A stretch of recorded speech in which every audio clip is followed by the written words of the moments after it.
Hola a todos, ¿cómo estáis? Mi nombre es Juan Jesús Vallejo, soy periodista, escritor y el director del programa Noche de Misterio en Caracol Radio. Muy cerca a la ciudad de Honda, aquí en Colombia, se encuentran unas ruinas fascinantes que fueron redescubiertas hace relativamente pocas décadas. ¿Habéis escuchado hablar de la ciudad perdida de Falan? Un enclave minero del que sacaron oro tanto indígenas como más tarde la corona española y al final los británicos. Luego todas las construcciones que hicieron se perdieron en la selva. Todo esto en un paraje natural único, con algunas especies endémicas que solo se encuentran acá a nivel mundial. Un sitio mágico que merece la pena que visitéis. Y si queréis saber más sobre esto, no os perdáis el último podcast de Noche de Misterio en Caracol Radio, la ciudad perdida de Falan.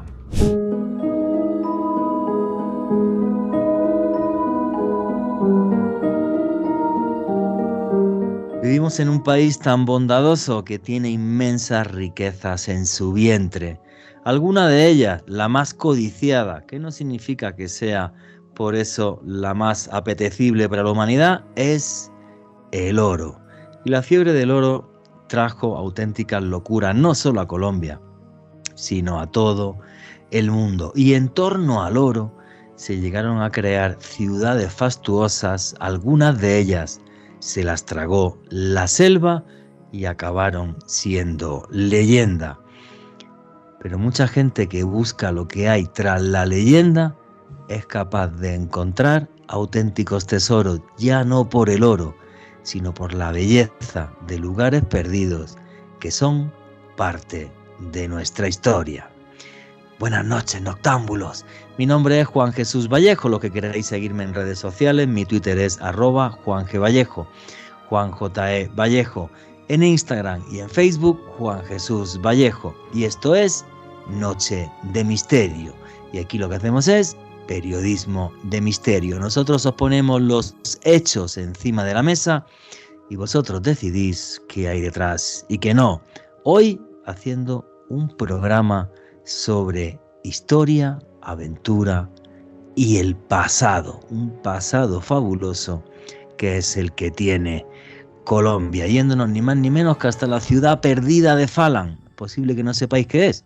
Después de este programa os va a quedar muy claro su historia, su importancia y su belleza. Y aquí en Noche de Misterio somos una gran familia.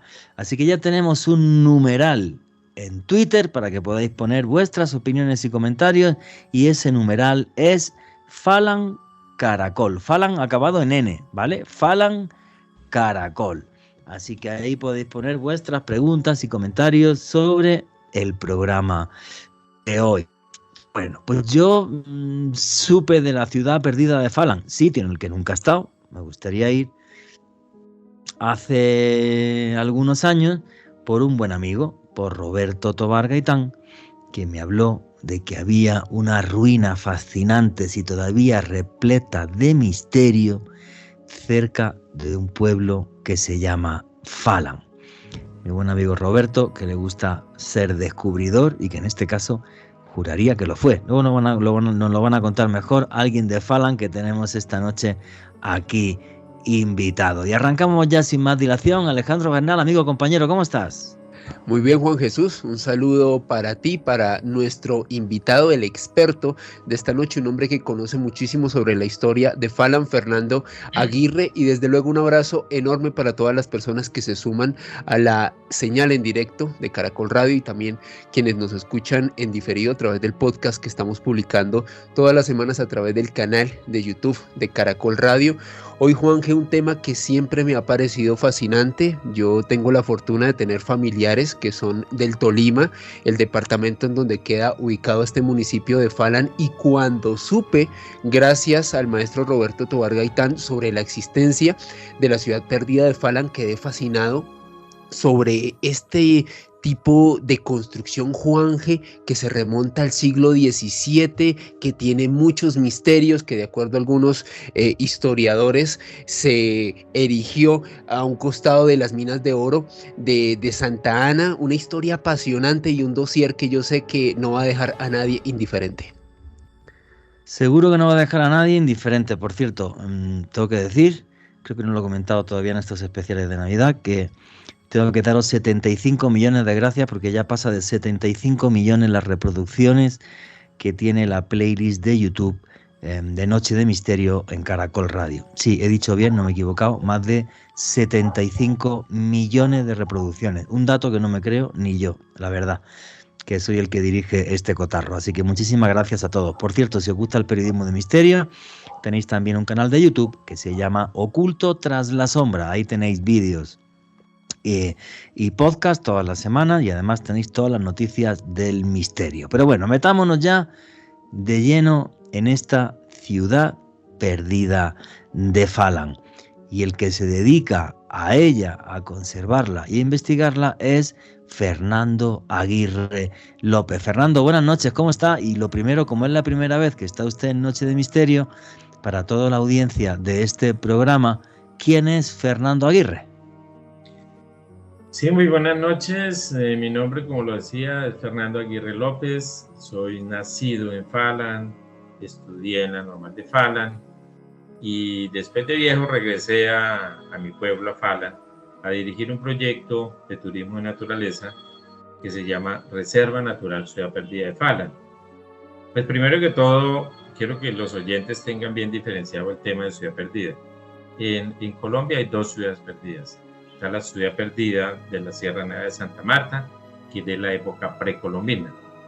Y tenemos la ciudad perdida de Falan, que es una ciudad perdida de la época de la colonia, que como dicen ustedes, tiene muchos misterios, porque además de que en esta ciudadela minera estuvieron grandes personajes de la historia colombiana, también en esta ciudad murieron muchos esclavos y muchos indígenas de nuestra región. Entonces, pues se imaginarán todo el misterio que puede haber en esas ruinas. Vamos a ir por partes para que la gente entienda bien qué son y qué importancia tuvieron las ruinas de esta ciudad perdida de Falan, y nos va a contar también usted su redescubrimiento mucho más tarde. Bueno, esta ciudad, si mal no creo, corríjame usted, Fernando, se creó porque cerca o allí mismo estaban las minas de oro de Santa Ana. ¿Esto es cierto? ¿Qué importancia tuvieron esas minas? ¿Se sabe más o menos si salió mucho oro, no salió mucho oro, cuánta gente vivió en la ciudad? ¿Cómo fue el comienzo de la ciudad perdida de Falan? Bueno, la ciudad perdida de Falan tiene dos etapas, dos épocas. Está la época de la colonia, en donde eran minas explotadas por los españoles, y después vino la época de los ingleses, que pasaron a manos de los ingleses. Entonces tenemos dos épocas. En la época de los españoles estamos hablando del siglo XVII, siglo XVIII, más o menos durante 100 años estuvieron los españoles explotando oro y plata. Estas minas se llamaban Reales Minas de Santa Ana. ¿Por qué reales? Porque eran propiedad directa del rey de España y tuvieron su mayor auge en el mandato de Carlos III, del rey de España Carlos III.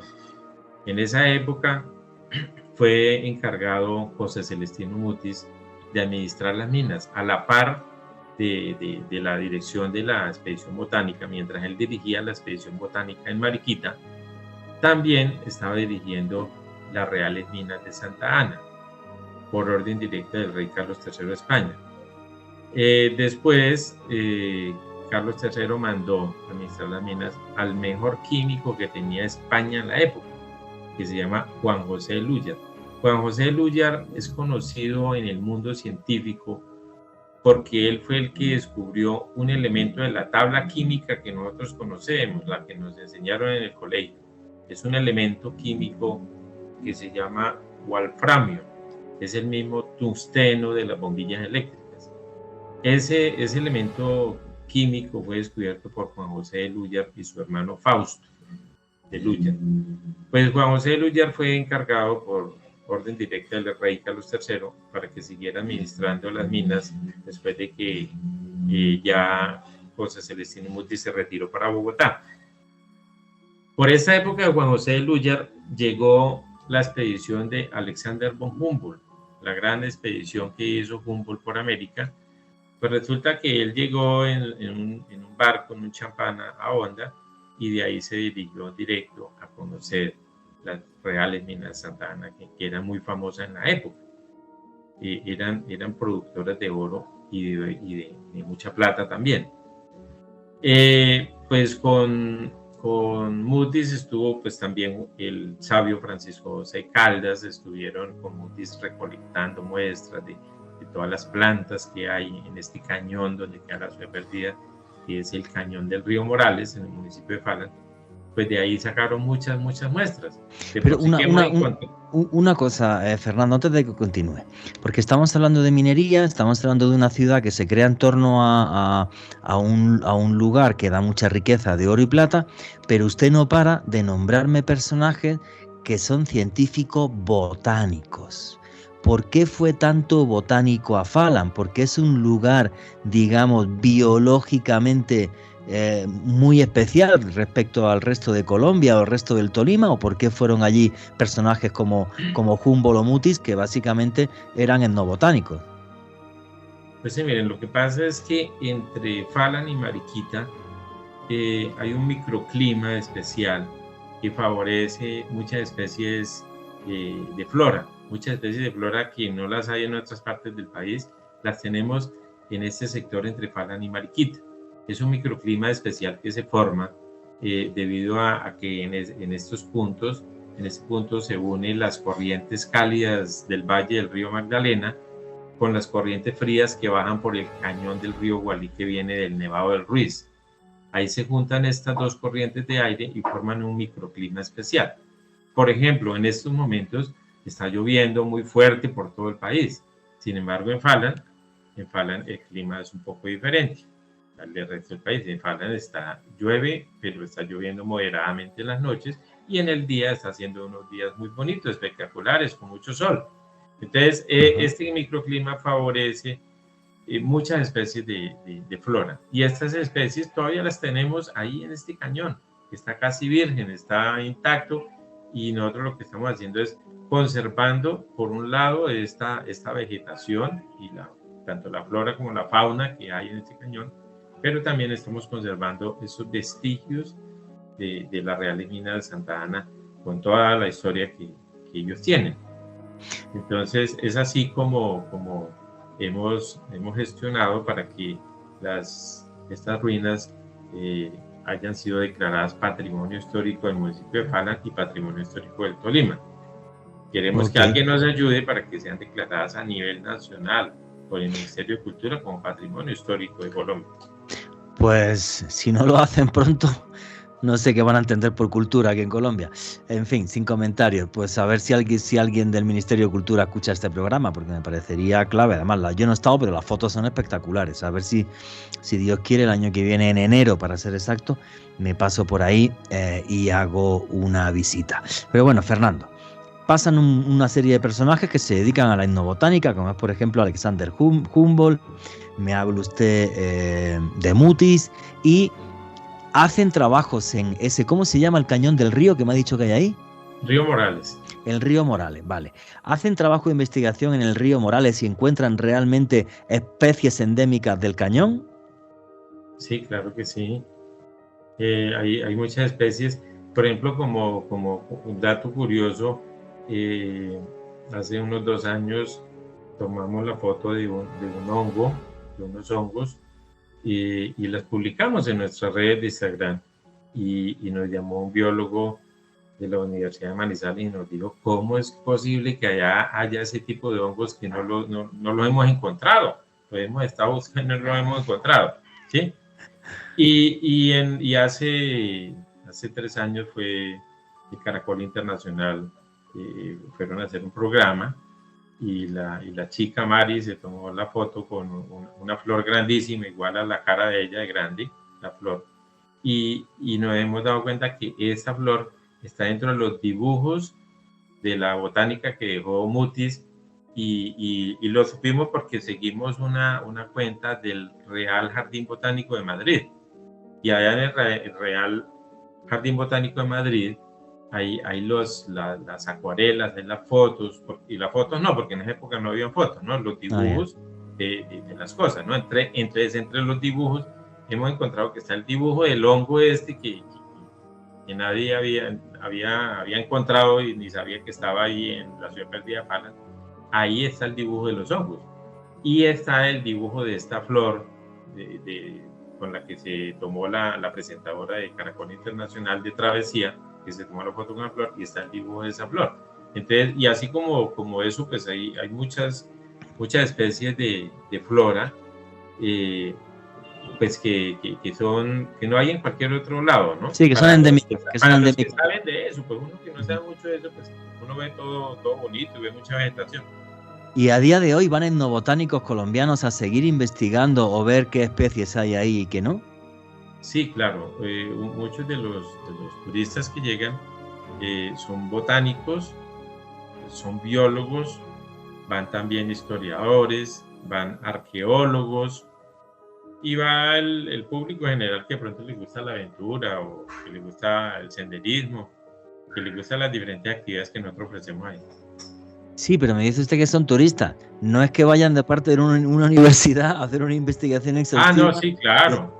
A nosotros nos llegan excursiones, por ejemplo, de la Universidad del Tolima, de estudiantes, por ejemplo, estudiantes de forestal, estudiantes de biología, nos llegan estudiantes de turismo, estudiantes de sociología, sociólogos. De la Universidad Nacional también nos han llegado grupos allá a hacer sus recorridos, a investigar. De la Universidad Externado este año, el año pasado estuvo una estudiante haciendo su tesis sobre este sitio, sobre una tesis de arqueología, ¿no?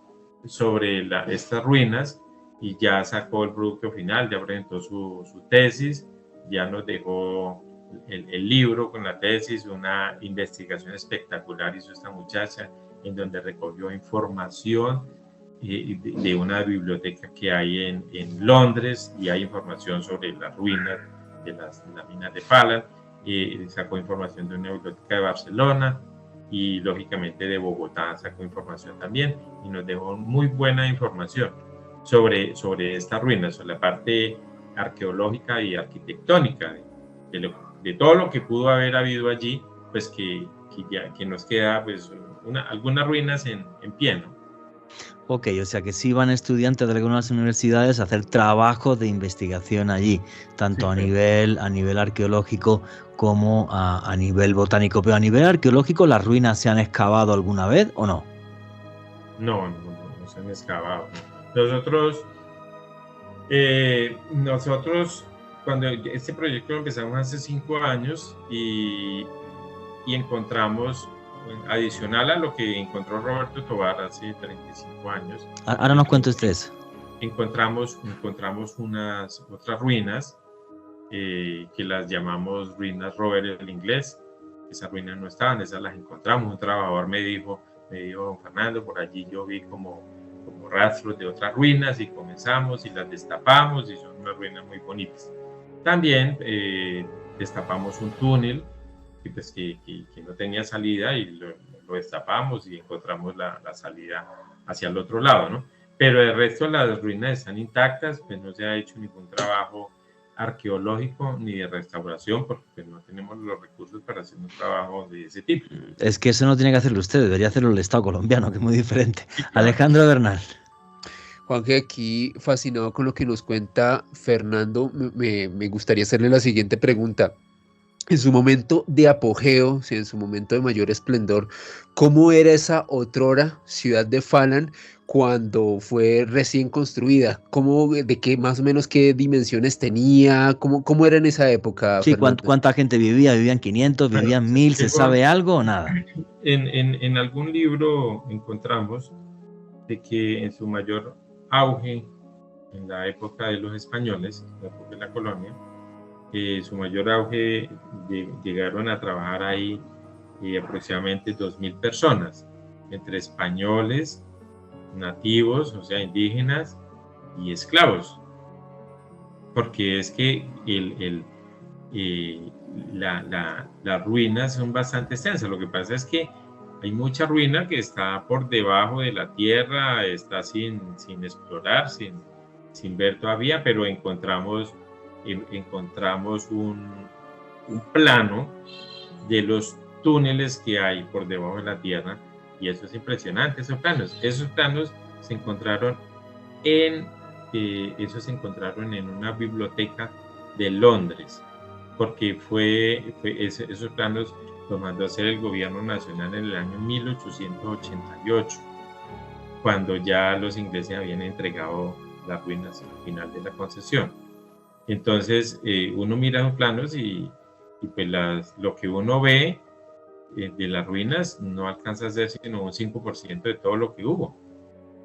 Ok, o sea, vamos a ver, para entender bien la historia. ¿Se sabe quién descubrió las minas de Santa Ana o tampoco sabemos eso? ¿Las ruinas como tal? No. ¿Quién descubrió el oro ahí? Ya. Sí, No, lo que pasa es que esa región es una región donde hay mucho oro, y entonces por allá en los años 1640 llegaron unos españoles y encontraron unas minas en un sitio donde hoy está la vereda Lajas. Disculpe, o sea, disculpe, para que la gente lo entienda muy bien y nosotros también. Los españoles llegan y ya encuentran unas minas que eran indígenas. Sí, o sea, ellos encontraron que los indígenas sacaban oro de un sector, y entonces ellos comenzaron a hacer trabajos, y entonces organizaron la primera mina en el sitio de Lajas y crearon el primer poblado, que se llamó Rosario de las Lajas. ¿Sí? Okay. Ahí se empezó a desarrollar la minería por parte de los españoles. Estoy hablando del año 1640, son los primeros datos históricos que hay. Ok. Y después Una pregunta, espera, una pregunta. Llegan y ven una mina, pero ¿cómo es esa mina? ¿Es un agujero en la tierra? ¿Lo hacen a cielo abierto? O sea, van comiendo terreno a cielo abierto como minas que vemos gigantescas en Chile o otros países. ¿Cómo es la mina? ¿Se hace un agujero? ¿Es a cielo abierto? ¿Se saca de un río? ¿Cómo sale el oro? Por túneles, haciendo túneles. Haciendo túneles. Túneles. Entonces eran túneles con las herramientas de esa época. Pues eran túneles a pura pica, ¿no? A pura pica y pala, porque pues no había mayores herramientas. Entonces uno mirar las construcciones, mirar esos túneles y todos con las herramientas de la época, pues uno dice, ahí sufrió mucha gente trabajando. O sea, los trabajos fueron en ese cañón del río. Si para nosotros ahorita hacer cualquier trabajito allá en ese río, pues es un gran problema. Y imaginen en esa época cuando no habían las herramientas que hay hoy en día, ¿sí? Entonces... Pero disculpe una cosa, Fernando. Bueno. ¿Y los túneles los hacían para un lado y para otro en función les venía? ¿O hacían los túneles porque veían como una veta de oro? ¿O pensaban que había pepitas de oro y decían aquí tiene que haber más? ¿En función de qué construían esos túneles? No, en función de las vetas. Por donde iba la veta, por ahí seguían cavando y seguían cavando. Y hay túneles, o sea, muy profundos según los planos, hay muy profundos. Y pues entre las ruinas que conocemos ahí, que tenemos en este momento para mostrarle a los turistas, hay un túnel vertical en donde uno bota una piedra y se demora mucho en caer la piedra. O sea, es un túnel que puede tener más de 100 metros de profundidad. Wow. De por sí que hay un túnel que nosotros le llamamos túnel Simón Bolívar. Ese túnel creemos que por ahí fue donde descendió Simón Bolívar, porque es un hecho que está relatado en un libro de historia, y también lo relata Gabriel García Márquez en su libro de El general en su laberinto. Él narra ese hecho de que en 1830 Bolívar estuvo visitando, conociendo las minas de Santa Ana, que ya no eran reales, sino eran minas de Santa Ana porque ya no eran de la corona española. Entonces Bolívar en 1830 estuvo allí y dice que descendió por un túnel de 300 pies de profundidad. Entonces 300 pies de profundidad pues equivalen a 92 metros. Y creemos que ese túnel que tenemos ahí es el túnel por donde bajó Simón Bolívar. Entonces ese túnel perfectamente puede tener 100 metros de profundidad. ¡Wow! ¡Qué barbaridad! En fin, entonces la historia, resumiendo, antes de que termine este primer bloque.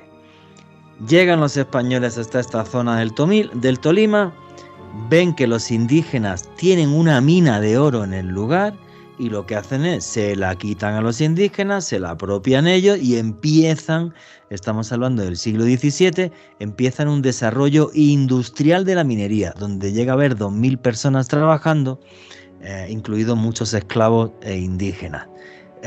Y de ahí me imagino que saldría una infinidad de riquezas de las que luego nos va a hablar también Fernando Aguirre, aparte de darnos una descripción completa de las ruinas perdidas de la ciudad de Falan, algo que todavía no nos hemos dado ese paseo virtual.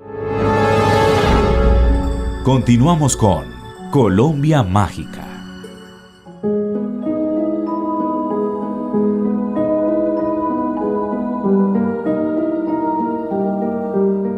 Y aquí seguimos en Noche de Misterio, vuestras preguntas y comentarios a través del numeral Falan Caracol. Repito, Falan es acabado en N, F-A-L-A-N, Falan Caracol. Y estamos aquí esta noche recuperando una parte de la historia de Colombia que me parece fascinante. Una auténtica ciudad perdida, un lugar que dio muchísima riqueza al Imperio Español y luego a los británicos. Y nos estaba hablando Fernando Aguirre, que trabaja allí, que está en un gran proyecto de recuperación de lo que es la ciudad perdida gracias al turismo que llega hasta la zona. Pues nos está contando Fernando Aguirre todas sus investigaciones y su trabajo que lleva allí haciendo durante años. Fernando, entonces ya tenemos claro cómo se descubre la mina, o sea, la mina la descubren los españoles. Bueno, más que descubrirla, se la roban a los indígenas, ¿vale? Por lo que entiendo, incluso a lo mejor el sistema que tenían los indígenas era muy parecido al de los españoles, hacer túneles para sacar oro de ahí. Y hay un momento en el que esta mina ya se convierte en un lugar muy industrial, en el siglo XVII, donde llega a haber 2.000 personas. Las ruinas que ve la gente, porque yo estoy viendo alguna foto, las ruinas que ve la gente, todos esos muros y demás, ¿eso era la ciudadela en la que vivían esas 2.000 personas o es otra cosa, Fernando? Bueno, esas ruinas corresponden a la infraestructura de la ciudadela minera donde trabajaban, pero a un lado estaba el pueblo que se llamaba Santa Ana, pero era un pueblo en madera y palmicha, o sea, era un pueblo muy, muy rudimentario, en madera y palmicha, que por ahí en el siglo XVIII, XIX, se incendió y entonces fue trasladado, ¿sí? Entonces las ruinas que vemos ahí son bodegas donde guardaban el oro, la plata, son murallas que pues, todavía no hemos podido saber a qué correspondían esas murallas, son túneles, pero algo importante que hay que mencionar ahí es que esas ruinas corresponden a las primeras construcciones hechas por los españoles, porque después hubo otras construcciones hechas por los ingleses que eran en ladrillo. Okay. Y todas esas construcciones en ladrillo ya no están. Cuando uno camina por esos senderos encuentra los pedazos de ladrillo, pues las construcciones ya no están. Incluso había una chimenea de 30 metros de altura que estaba en el pueblo, que era lo único que nosotros conocíamos antes de que Roberto Tovar descubriera las ruinas. Lo único que había cerca del pueblo era una chimenea de 30 metros de altura en ladrillo. Y en la ciudad perdida, pues había muchas ruinas, muchas construcciones en ladrillo, pero después de que las minas fueron abandonadas, por ahí en 1874, la persona que quedó con estas tierras, que se adueñó de estas tierras, comenzó a destruir, a derrumbar para vender el ladrillo. Y entonces dicen los abuelos que de allá sacaban a caballo, a lomo de caballo de mula, cantidades de ladrillo para vender en Falan y Mariquita. Y dicen que la iglesia de Falan está construida con el ladrillo que sacaron de la ciudad perdida. Wow. Y las casas más antiguas de Falan pues están construidas con el ladrillo que sacaron de la ciudad perdida. Entonces, lo único que quedaron fue las construcciones hechas en piedra. ¿Por qué? Porque la piedra, pues a nadie había a quien venderle piedra, entonces por eso esas se conservan. Pues menos mal, si hubiera habido quien compra piedra, no queda nada de la ciudad. Sí, exacto. Entonces más o menos por cálculos, por dibujos que hay de la época, acuarelas de la época que hemos encontrado en algunas bibliotecas de Bogotá, pues las ruinas que quedan equivalen a un 5 o 10% de todo lo que había realmente. Entre un 5 y un 10%, wow, o sea que era gigantesco, o sea, pero no sé, o sea, como muros enormes y todo para guardar oro, plata. Me imagino que era sitio donde echaban la tierra mezclada con el oro para hacer los procesos químicos para luego sacar el oro puro, la plata y todo esto. Bueno, Alejandro Bernal. Juanjer, estoy muy fascinado con lo que nos dice Fernando porque a pesar de ser colombiano, desconocía en su totalidad la importancia de este complejo minero, esta ciudad perdida de Falan, con todo lo que nos está contando Fernando. Detrás de micrófonos hablábamos que aparte del legado de los españoles, del cual estuvimos hablando en el anterior bloque, también hay una importante influencia de los británicos, de los ingleses en esta ciudad perdida de Falan. ¿Cuál sería esta influencia británica en este punto, Fernando? Bueno, entonces lo que pasa es que, como les decía, los españoles estuvieron casi 100 años explotando oro y plata en estas reales minas de Santa Ana, hasta que en 1819, a raíz de la Guerra de Independencia, los españoles abandonaron las minas en 1819. Entonces, en 1824, el gobierno de Simón Bolívar le entregó a los ingleses, les entregó una concesión, les entregó las minas en concesión. Se las entregó seguramente pues, pagándoles el favor de todo el apoyo militar y financiero que le dieron para la campaña libertadora. Entonces le entregó eso a unas compañías inglesas para una concesión de 50 años. Y el primer director de las minas en la época de los ingleses fue un ingeniero inglés llamado Robert Stephenson. Robert Stephenson aquí en Colombia no es muy conocido, pero en Inglaterra sí lo conocen bastante y hay parques en donde hay estatuas y bustos de él, porque resulta que él con su padre, George Stephenson, fueron los inventores de la locomotora a vapor y fueron los constructores del primer ferrocarril en el mundo entre Liverpool y Manchester. Ok. Ese personaje, Robert Stephenson, estuvo 3 años administrando las minas de Santa Ana, que ya no eran reales, sino las minas de Santa Ana. Y con Robert Stephenson llegó su médico de cabecera, que además de ser médico, también era minerólogo, llamado Thomas Falan, un irlandés llamado Thomas Falan. El apellido Falan se escribe Fallón, pero se pronuncia Falan. Entonces por eso quedó Falan. Entonces, este médico y minerólogo Thomas Falan, él no se devolvió para Inglaterra como hizo Robert Stephenson, sino que se quedó trabajando en las minas de Santa Ana, se casó ahí en Falan y tuvo hijos, tuvo 2 hijas y tuvo un hijo. El hijo varón que tuvo se llamó Diego Falan, se escribe Diego Fallón, pero se lee Diego Falan. A él lo mandaron a estudiar a Inglaterra ingeniería de ferrocarriles. Después de que terminó la carrera, él regresó, pero se quedó en Bogotá y nunca ejerció como ingeniero.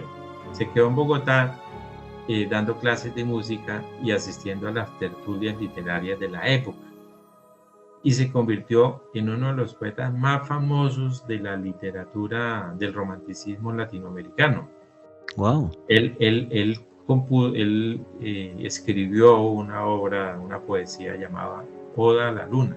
La poesía a la Luna es según los que saben de literatura y todas las cosas, es una obra clásica de la literatura, de la poesía de la época del romanticismo latinoamericano. Entonces, a raíz de que este personaje, Diego Falan, pues fue un poeta tan importante, por eso a Falan se le cambió el nombre de Santa Ana. En 1930, ya había muerto Diego Falan, se le cambió el nombre pues se le dio el nombre al pueblo de Falan, se le cambió el nombre de Santa Ana por el de Falan, en honor a Diego Falan. Y entre otras curiosidades, Diego Falan es el tatarabuelo del expresidente Ernesto Samper Tisano. No, ya me dejó usted en shock. Es el tatarabuelo. El tatarabuelo. En el consejo, en el recinto del Consejo Municipal de Falan, hay un pergamino firmado por todos los descendientes de Diego Falan. Entonces está la firma de los hijos, de los nietos, de los bisnietos, y entre los tataranietos está el nombre de Daniel Samper Tisano, y entre paréntesis dice 2 años. O sea que cuando hicieron el pergamino, cuando le regalaron el pergamino al municipio, hace más de 60 años, Daniel Samper Tisano tenía 2 años y Ernesto Samper Tisano no había nacido, ¿sí? Wow. Yo estuve hace 5 años, cuando empecé mi proyecto, yo tuve la oportunidad de estar en una reunión en Honda y sentarme al lado del expresidente Ernesto Samper Tisano, y le llevé una foto del pergamino y le dije, expresidente, aquí en este pergamino falta la firma suya. Yo iba a contarle toda la historia, resulta que él sabía más que yo de la historia. Él sabe que él es descendiente de Diego Falan, ¿sí? Y también tuve la oportunidad de hablar después telefónicamente con Daniel Samper y con el youtuber, con el hijo de Daniel Samper, ¿sí? Con él también él sí no conocía el tema, pero Ernesto Samper y Daniel Samper sí conocían de su tatarabuelo Diego Falan, mientras que el youtuber no, pero pues yo se lo comenté y quedó muy interesado. Entonces, pues también es una historia que hay que contar respecto a la presencia de los ingleses en estas tierras. No, qué curioso. O sea, que realmente, bueno, hay una presencia española, luego llegan los británicos, están un montón de tiempo, bueno, y algunos se quedan. Este señor Falan, al que se le debe el nombre del pueblo, tuvo hijos y nunca regresó a Gran Bretaña entonces. Bueno, Irlanda. No, él se quedó por estas tierras. Nada, se quedó aquí encantado del embrujo colombiano, pues como yo, que aquí estoy y que no me vuelvo. O sea, básicamente son... Las colombianas, Ángel, las colombianas. Sí, son las cosas que se repiten. No quería decirlo así tan claramente, pero sí, efectivamente. ¿A qué nos vamos a engañar? O sea, estoy aquí muy bien. Así que, en fin, no entremos en detalles de mi vida personal que no le interesa a nadie. Y si alguien me pregunta por redes sociales, no voy a responder. Así que, bueno, señores. Y entonces, las ruinas, las minas se abandonan, me dijo usted, en 1874. Sí. Y el pueblo, año tras año y década tras década, empieza a olvidar que ahí hay una mina. Exacto, sí. Y pasa las nuevas generaciones, como pues la mía, en los años 70, 80, no sabíamos, estábamos a 2 kilómetros de una ciudadela minera. 2 kilómetros. Y no la conocíamos. No. Pero porque la vegetación y el acceso es muy complicado, ¿o por qué, Fernando? Sí, porque eso queda como en un cañón, queda a 2 kilómetros del pueblo, pero queda en el cañón de un río, en donde hay mucha vegetación, hay mucha selva, y entonces pues no conocíamos de la existencia de esa ruina. Nosotros cuando yo era niño y estudiaba en Falan, yo lo que conocía eran 2 cosas que habían como vestigios de la presencia de los españoles en Falan. Había como les comentaba antes, había una chimenea de 30 metros de altura en ladrillo, y había un túnel muy profundo, muy grande, yo creo que era más grande que el que tenemos ahorita en Ciudad Perdida. Y entonces, ¿qué pasó con el túnel? Uno se acercaba de niño a tirar piedras y ni siquiera escuchaba cuando caían las piedras, era muy profundo, le llamaban la lumbrera, y resulta que en esa época se recogían la basura del pueblo en una zorra alada por un burro, y toda la basura la echaban al hueco, al túnel. No. Y duraron como 20 años hasta que llenaron el túnel de basura. Ya se llenó, ya el túnel está tapado con la basura del pueblo. Y la chimenea, que era una cosa preciosa, comenzó a nacerle un árbol en la parte de arriba, comenzó a crecer un árbol allá, y pues la administración municipal de esa época no hizo nada, y el árbol fue echando raíces, hasta que la estalló y se fue al piso. Y no quedó sino en el escudo del pueblo, la chimenea. Por ahí hay fotos que se ven y era muy bonita la chimenea. Eso era lo único que nosotros conocíamos de que había habido una presencia española en el territorio. Pero a la ciudadela minera, de que llamamos hoy día Ciudad Perdida, nosotros no conocíamos la existencia de eso. Hasta 1987, 2 años después de la tragedia de Armero, pues salió por un programa, había un programa que se llamaba Paz Verde y otro que se llamaba Colombia Oculta. Sí, de Roberto Tobar Gaitán, muy buen amigo. Roberto Tobar Gaitán, sí. Entonces, yo recuerdo que yo en esa época estaba viviendo en Honda, cuando salió el programa que habían descubierto una ciudad perdida en Falan. Y eso era, y yo saliendo de Falan y no la conocía.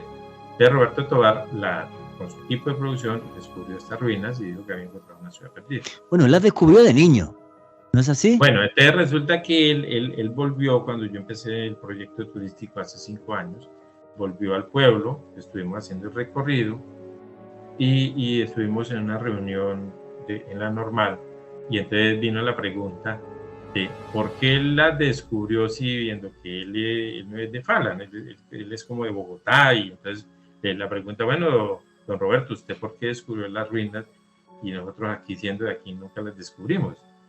Entonces él contó la historia de que él cuando era niño, a él lo mandaron a estudiar a la normal de Falan porque allá había un internado de varones.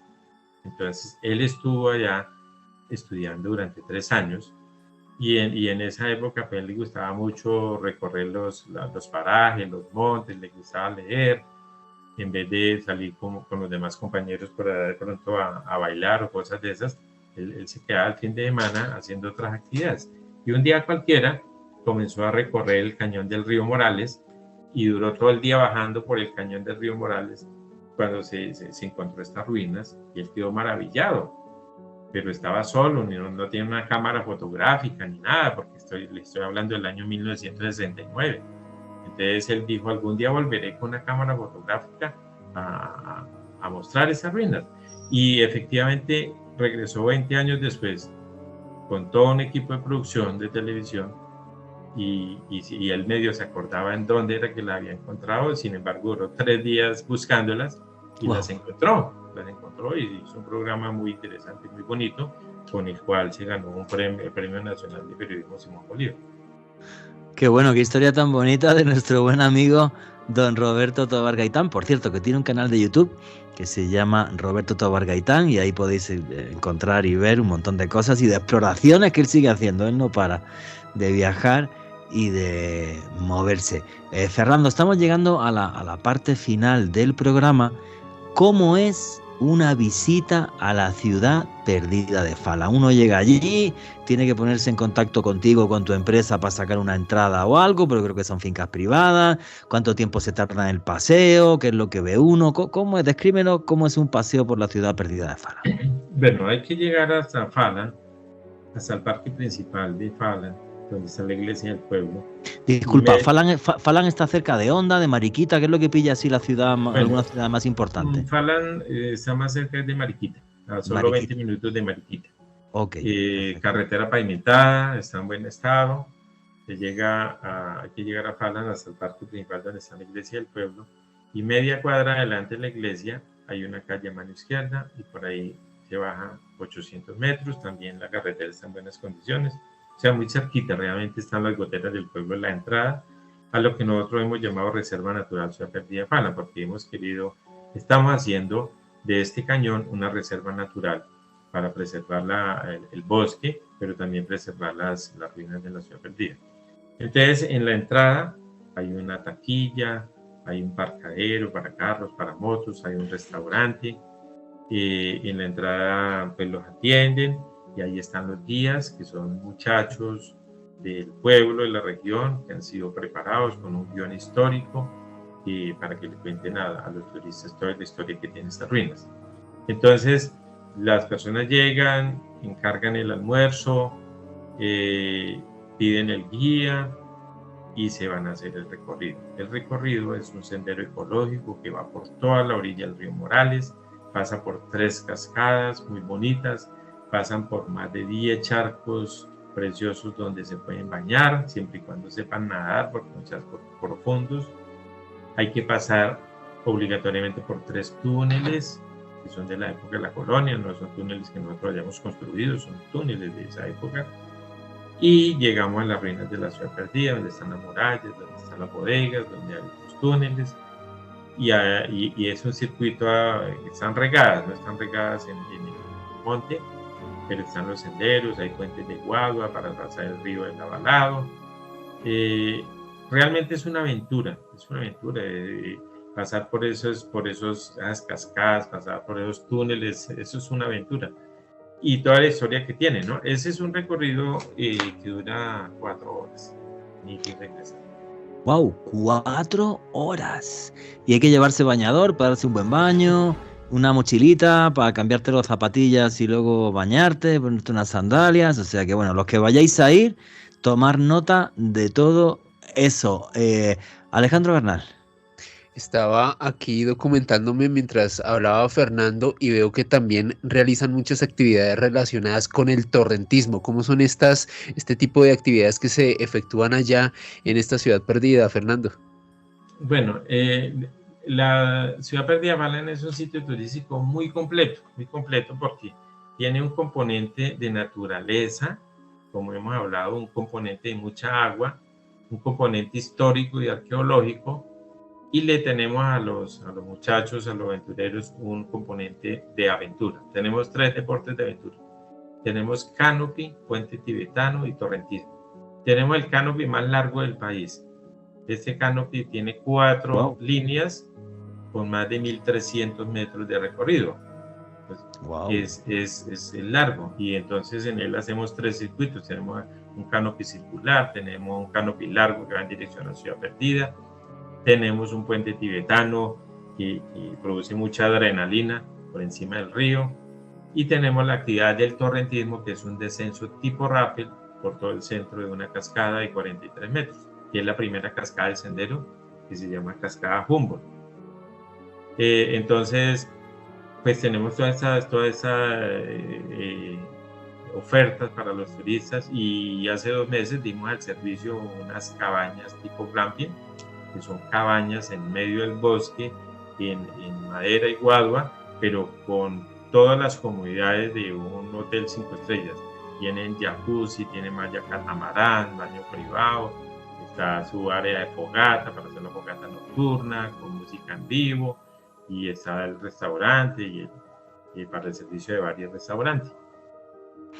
Qué bonito, o sea, habéis creado en torno a un elemento turístico y ecológico, porque lo que nos has contado es que este cañón del río Morales ecológicamente es algo único en Colombia. Habéis creado todo un paquete turístico para que lo disfrute la gente del Tolima y de toda Colombia.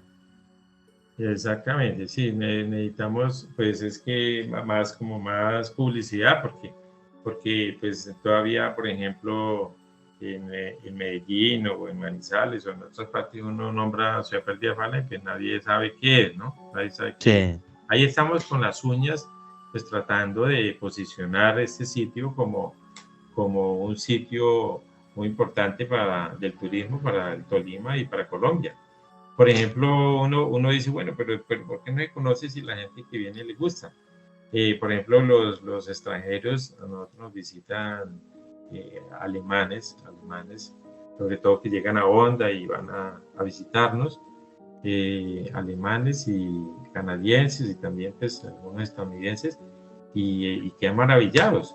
O sea, los extranjeros quedan maravillados. Ellos Ellos les gusta más que todo ir a caminar, pero ellos quedan maravillados con todo lo que hay, con toda la naturaleza que hay, y también, digamos, los animalitos que encuentran. Hay mucha biodiversidad en el sitio. Es un bosque tropical seco primario con mucha biodiversidad, donde tenemos una rana endémica que es la punta de flechas, una ranita pequeñita, bonita, de colores, punta de flecha. Tenemos la rana cristal, que es esa que le ven los órganos por dentro, ¿sí? Y tenemos el mico tití de mano blanca, que está en vía de extinción, el tití de mano blanca, también lo encontramos allí, y muchas especies de aves, ¿no? También los avistadores de aves que nos gusta ir a nuestra ciudad perdida también. Qué bonito. Pues nada, espero que este programa les sirva y luego un día nos invita a Alejandro y a mí y nosotros le buscamos fantasmas. Una ciudad perdida sin fantasmas nunca va a poder triunfar como si le buscamos fantasmas. Así que bueno, estamos llegando al final del programa. Tenemos 30 segunditos cada uno para conclusiones y cierre. Alejandro Bernal, amigo, por favor. Juanje, feliz de redescubrir una auténtica joya aquí en Colombia, como lo es esta ciudad perdida de Falan. Muchas gracias a Fernando por ilustrarnos sobre el esplendor de este lugar en el departamento de Tolima, tan solo 2 horas de su capital, Ibagué. Me pueden seguir en redes sociales, en Twitter, Instagram y en TikTok en @alebernalpress con S, y los invito a que conozcan mi canal de YouTube, Mandrágora Misterios. Y si quieren, Fernando, 30 segundos. Si quieren encontrar fantasmas, también hacemos recorridos nocturnos para que busquen los fantasmas, porque seguramente que los hay, porque en estas minas, en la época de la colonia murió muchas personas en esos túneles, muchos esclavos, muchos indígenas, mucha gente murió en esos túneles, y hay personas que han hecho el recorrido nocturno. Qué bueno, nos apuntamos, pero Fernando, que quedan muy pocos segunditos. Si alguien quiere entonces ir, lo que tú has dicho, llegan hasta allá, no tienen que reservar ni nada, en Falan llegan, preguntan, sacan una entrada y listo. ¿O hay alguna página web o algo donde puedan reservar alguna cosa? En redes sociales, en Instagram, en Facebook, en la página web, siempre nos encuentran como Ciudad Perdida de Falan. Y ahí está los teléfonos nuestros. Si se ubican por Google Maps, simplemente le dan como dirección Ciudad Perdida Falan y llegan allá sin ningún problema. Listo, muchísimas gracias, Fernando. Bueno, señores, mi conclusión es, si mi cierre, que este mes de enero, si Dios quiere, me voy a ir a la ciudad perdida de Falan, que hace mucho que no investigo ni camino por esta Colombia mágica y oculta, que es capaz de fascinarnos a todos, mucho más de la imaginación de Gabriel García Márquez. Un país mágico que merece la pena que todos recorramos, y nunca olviden que vivimos en un mundo mágico porque está repleto de misterio.